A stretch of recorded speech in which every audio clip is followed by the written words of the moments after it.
Bismillahirrahmanirrahim. Assalamu alaikum dear students. This is my channel Nayab Falak. Please subscribe my channel in order to get the new lecture videos. So I am going to start FSC first year chemistry from chapter number 2, and that is experimental techniques in chemistry. So here we start analytical chemistry. So this is the branch of science which deals with obtaining, processing and separation of sample. तो basically analytical chemistry जो है वो science की एक branch है जो chemical characterisation से deal करती है, लाइक हमारे सैंपल की ऑब्टेनिंग, उसकी प्रोसेसिंग और उसमें मौजूद जो भी डिज़ायर कॉन्स्टिट्यूएंट्स होते हैं, उसमें मौजूद जो कंपोनेंट्स होते हैं, हम डिफरेंट टेक्निक्स को यूज़ करते हुए उनकी सेपरेशन करते हैं। ठीक है, तो this is basically related to the analysis of a sample, जिसमें हम डिफरेंट मेथड्स यूज़ करते हैं सैम्पल को ऑब्टेन करने के लिए, डिफरेंट मेथड यूज़ करते हैं अपने सैम्पल को प्रोसेस करने के लिए, और डिफरेंट मेथड्स हम यूज़ करेंगे या डिफरेंट टेक्नोलॉजीज़ हम यूज़ करते हैं अपने सैम्पल में मौजूद डिज़ायर कंपोनेंट्स को सेपरेट करने के लिए। सो analytical chemistry is basically related with the separation of a sample, processing of a sample and obtaining of a sample. So analysis के क्या टाइप्स होती हैं, कितने टाइप्स के एनालिसिस होते हैं? So there are two types of analysis. First one is the qualitative analysis and second one is the quantitative analysis. So qualitative analysis क्या होता है? क्वालिटी का इन जनरल जो मीनिंग है उसका मतलब है प्रॉपर्टी, किसी की खूबी या ख़ासियत. तो अगर हम क्वालिटेटिव एनालिसिस करना चाह रहे हैं तो इसका मतलब ये है कि हमारे पास जो भी सैंपल मौजूद होगा उसमें कौन कौन से सब्सटेंसेस, कौन कौन से एलिमेंट्स, कौन कौन से कंपोनेंट्स उसके अंदर जो है वो प्रेजेंट है, तो हम उस सैंपल की क्वालिटी को बता रहे हैं. फॉर एग्ज़ाम्पल, अगर मैं ये कहूँ कि आपके पास एक सैंपल है और उस सैंपल में आपने वाटर लिया है और साथ में उसमें ग्लूकोज प्रेजेंट है. इसी तरह अगर एक और सैंपल है और उस सैंपल में आपके पास सिमिलरली वाटर प्रेजेंट है और इसी तरह सॉल्ट प्रेजेंट है, तो आप उसमें मौजूद डिज़ायर कंपोनेंट्स का बता रहे हैं. आप ये बता रहे हैं कि उसमें वाटर है और साथ में उसमें सॉल्ट है, या उसमें वाटर है और साथ में उसमें ग्लूकोज है. तो आप उसमें मौजूद डिज़ायर कॉन्स्टिट्यूएंट्स का बता रहे हैं, उनमें मौजूद एलिमेंट्स का बता रहे हैं. अगर वाटर और ग्लूकोज का सैंपल है तो आप बता रहे हैं कि इसमें हाइड्रोजन है, ऑक्सीजन है, कार्बन है, हाइड्रोजन है. इसी तरह अगर आप सॉल्ट और वाटर के सैंपल के बारे में बता रहे हैं तो आप ये कह देंगे कि इसमें वाटर है, हाइड्रोजन, ऑक्सीजन प्रेजेंट है. इसी तरह सोडियम क्लोराइड है अगर, तो उसमें Na और Cl प्रेजेंट है. तो आप उस सैंपल की क्वालिटी बता रहे हैं. आप ये बताएंगे कि उसमें जो है डिज़ायर कंपोनेंट्स या डिज़ायर कॉन्स्टिट्यूएंट्स कौन से प्रेजेंट हैं. तो इस टाइप के एनालिसिस को आप क्वालिटेटिव एनालिसिस कहते हैं. सो this is the type of analysis in which we are concerned about the identification of constituents present in the given sample. It's mean कि हमारे सैंपल में मौजूद आइडेंटिफिकेशन किस चीज़ की, उसमें मौजूद कॉन्स्टिट्यूएंट्स की, उसमें मौजूद कंपोनेंट्स की. So the next one is the quantitative analysis. Quantity का मतलब होता है अमाउंट, प्रोपोर्शन, मिकदार. तो ये एनालिसिस क्या होता है? बेसिकली इसमें हम अपने सैंपल में मौजूद एलिमेंट्स या डिज़ायर कॉन्स्टिट्यूएंट्स की क्वांटिटी से कंसर्न होते हैं. लाइक अगर मैं ये कहूँ कि आपके पास एक सैंपल है और उस सैंपल में आपने वाटर लिया है और वाटर आपने 5 ml ले लिया है. इसी तरह आपने उसमें जो सॉल्ट लिया है उसकी क्वांटिटी 1 ग्राम है. तो यहाँ मैं उसकी क्वांटिटी को मेंशन कर रही हूँ, that 1 gram salt is present in that sample and 5 ml water is present in that sample. So I am concerned about the quantity of every constituent present in the water. So this is the type of analysis in which we are concerned about the quantity of each element or constituents present in the given sample. So in short, qualitative analysis में हम अपने desire constituents, desire elements की quality से relate कर रहे होते हैं. उससे हमारा कंसर्न होता है कि कौन कौन से एलिमेंट्स हमारे सैंपल में प्रेजेंट हैं या कौन कौन से कॉन्स्टिट्यूएंट्स हमारे सैंपल में प्रेजेंट है. जबकि क्वांटिटेटिव एनालिसिस में हम अपने कॉन्स्टिट्यूएंट्स और अपने एलिमेंट्स की क्वांटिटी से कंसर्न होते हैं, उससे हमारा जो है वो रिलेट करते हैं, उससे हम रिलेट करते हैं. So next is major step for quantitative analysis. अगर हम अपना क्वांटिटेटिव एनालिसिस कर रहे हैं जिसमें हमें क्वांटिटी से कंसर्न है, अमाउंट प्रोपोर्शन से कंसर्न है, तो उसके लिए हम कौन कौन से मेजर स्टेप्स जो हैं वो अडॉप्ट करेंगे। So first one is obtaining a sample. हम अपना कोई भी एनालिसिस करेंगे उसके लिए हमें अपना एक सैम्पल चाहिए जो हम किसी भी तरीके से जो है वो ऑब्टेन कर सकते हैं। उसके लिए हम डिफरेंट मेथड्स यूज़ कर सकते हैं। तो फर्स्ट स्टेप है obtaining of a sample. Second one is separation of desire constituents. उसमें जो भी डिज़ायर कॉन्स्टिट्यूएंट है उसको हम सेपरेट कर लेंगे, और जो अनडिज़ायर हैं जिससे हमें कंसर्न नहीं है उसको हम सेपरेट कर लेंगे। और उसके लिए भी हम डिफरेंट टर्मिनोलॉजीज़ जो है वो यूज़ कर सकते हैं, डिफरेंट टेक्निक्स जो है वो यूज़ कर सकते हैं। Next is the measurement and calculation of result. हम अपनी कैलकुलेशन कर लेंगे कि उसमें कितनी कितनी क्वांटिटी जो है वो हर कॉन्स्टिट्यूएंट की प्रेजेंट है, उसकी मेजरमेंट कर लेंगे। और लास्ट पे हम अपना कंक्लूजन जो है वो ड्रॉ कर लेते हैं, यानी हमारे पूरे एनालिसिस का जो रिज़ल्ट है वो क्या आया। तो अगर हमने कोई भी क्वांटिटेटिव एनालिसिस करना है जिसमें हमें उसकी क्वांटिटी, उसकी प्रोपोर्शन, उसकी अमाउंट से कंसर्न है, तो फर्स्ट स्टेप उसके लिए हमारा क्या होगा, सैंपल हम लेंगे, ऑब्टेनिंग अ सैंपल। उसके बाद उसकी सेपरेशन जो है वो कर लेंगे, उसके बाद उसकी मेजरमेंट, और लास्ट पे जो है वो उसकी कंक्लूजन हम फाइंड आउट कर लेंगे। जी नेक्स्ट एक टेक्निक है जो हम अपने एनालिसिस के लिए यूज़ करते हैं, filtration. So filtration is a purification process in which insoluble और अनडिज़ायर्ड पार्टिकल्स आर सेपरेटेड और रिमूव फ्रॉम द सोल्यूशन। यानी एक ऐसी टेक्निक है जिसमें हम अपने सोल्यूशन को प्योरीफाई कर लेते हैं और उसमें मौजूद जो अनडिज़ायर्ड पार्टिकल्स हैं जिससे हमें कंसर्न नहीं है, वो कोई कंटेमिनेशन भी हो सकती है, कोई भी फॉरेन पार्टिकल हो सकता है, तो हम उसको सेपरेट करना चाहते हैं, उसको रिमूव करना चाहते हैं अपने सोल्यूशन से।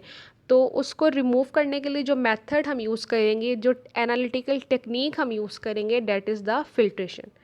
So this is the purification process in which insoluble or undesired particles are separated or removed from the solution. So here you can see in this pic, this is the filtration assembly। एक filtration assembly है जिसमें आप देखें एक beaker जो है वो bottom पे लिया गया है, उसमें जो है वो आपको एक सोल्यूशन सा नज़र आ रहा है, और इसके अबव साइड पे अगर आप देखें तो एक फ़नल है जिसको एक स्टैंड में फ़िक्स किया गया है, और एक प्रिपेयर्ड सोल्यूशन जो है वो इसमें पोर कर रहे हैं, इसमें डाल रहे हैं। तो सबसे पहले इसको हम कैसे अंडरस्टैंड करेंगे, लेट्स सपोज कि आपने एक बीकर लिया और उस बीकर में आपने वाटर ले लिया, ठीक है, और वाटर लेने के बाद आपने उसमें कॉपर सल्फेट जो है वो ऐड कर दिया और उसको आपने अच्छी तरह से स्टिरर कर लिया। स्टिरर करने के बाद आपने फ़नल ली और फ़नल में आपने एक फ़िल्टर पेपर जो है वो लगाना है। फ़िल्टर पेपर की फोल्डिंग किस तरीके से करते हैं, अगर आपके पास कोई फ़िल्टर पेपर है, मे बी वो रेक्टेंगल शेप में है, राउंड शेप में है, आप उसको पहले 1 फोल्ड करेंगे, फिर उसके बाद 2 फोल्ड करेंगे, ठीक है।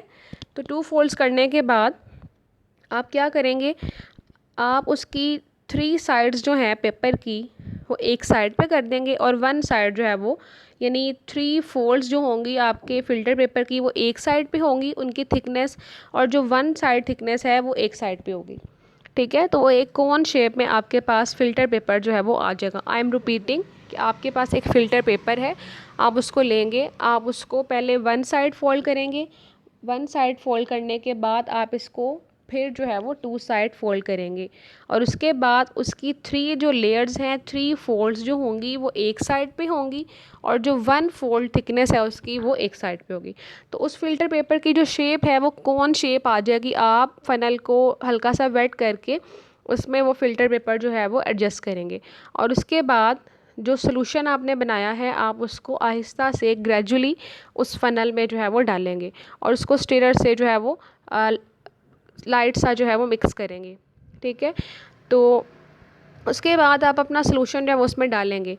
तो जो सोल्यूशन आपके पास नीचे बीकर में आएगा फ़िल्टर होने के बाद उसको हम कहेंगे फ़िल्ट्रेट, और जो फ़नल में अबव फ़िल्टर पेपर पे जो चीज़ रहेगी वो प्रेसिपिटेट्स होंगे अनडिज़ायर्ड पार्टिकल्स के, जिनको हम अपने सोल्यूशन में से सेपरेट आउट करना चाह रहे थे। तो ये एक टेक्निक होती है जिससे हम अपने सैंपल को अनडिज़ायर्ड पार्टिकल से सेपरेट कर लेते हैं और अपने सोल्यूशन को प्योरीफाई कर लेते हैं। So process for filtration through filter paper, ये क्या होता है इसको डिस्कस कर लेते हैं। Filtration by glass funnel and filter paper is usually a slow process. Obviously अगर हम फिल्ट्रेशन कर रहे हैं और इसमें हम फिल्टर पेपर यूज़ कर रहे हैं और ग्लास फनल जो है वो यूज़ कर रहे हैं, तो ये ग्रेजुअली जो है वो प्रोसीड करेगा, आहिस्ता आहिस्ता जो ये प्रोसेस है वो होगा। As the mixture is poured on the filter paper, the solvent pass through, leaving behind the suspended particles on the filter paper. जो सोल्यूशन हमने बनाया होगा, जो मैंने आपको ऑलरेडी एग्जांपल दी, हमने कॉपर सल्फेट का एक सोल्यूशन बना लिया है पानी में, हमने उसको पानी में बना लिया और जो पानी था उसमें वो हमारा सॉल्वेंट होगा और जो कॉपर सल्फेट हमने उसमें ऐड किया था वो हमारा सल्यूट होगा। ठीक है, हमने उस सोल्यूशन को बना लिया और हमने उसको फ़िल्टर करना है, उसको हमने फ़नल में जो है वो आहिस्ता आहिस्ता से डालना शुरू किया। अब जैसे ही फ़िल्ट्रेशन शुरू होगी, उस सोल्यूशन में जो भी अनडिज़ायर पार्टिकल्स होंगे वो फ़िल्टर पेपर के ऊपर रह जाएंगे और जो हमारा सोल्यूशन है वो फ़िल्टर होके नीचे बीकर में आ जाएगा और बीकर में जो होगा वो फ़िल्ट्रेट होगा। ठीक है, so next is filter paper are available in variety of sizes. Pore size, pore size का स्टूडेंट्स यहाँ मतलब है पोर साइज़। जो फ़िल्टर पेपर है उसमें जो पोर्स प्रेजेंट होते हैं वो पोर्स का साइज़ वेरी करता है। वो वेरी कैसे करेगा, आपके जो प्रेसिपिटेट्स होते हैं जो फ़िल्टर पेपर के ऊपर रह गए थे, उन प्रेसिपिटेट्स के साइज़ के मुताबिक आप अपना फ़िल्टर पेपर जिसमें डिफरेंट साइज़ के जो है वो पोर्स होंगे आप उसको ले सकते हैं। Filter paper should be large enough so that it is 1/4 to 1/2 full of precipitates at the end of filtration। मतलब आप जो अपना फ़नल में फ़िल्टर पेपर लगा रहे हैं वो आपका इतना होना चाहिए कि उसमें आपके जो प्रेसिपिटेट्स हैं वो 1/2 उससे जो है वो फिल रहे।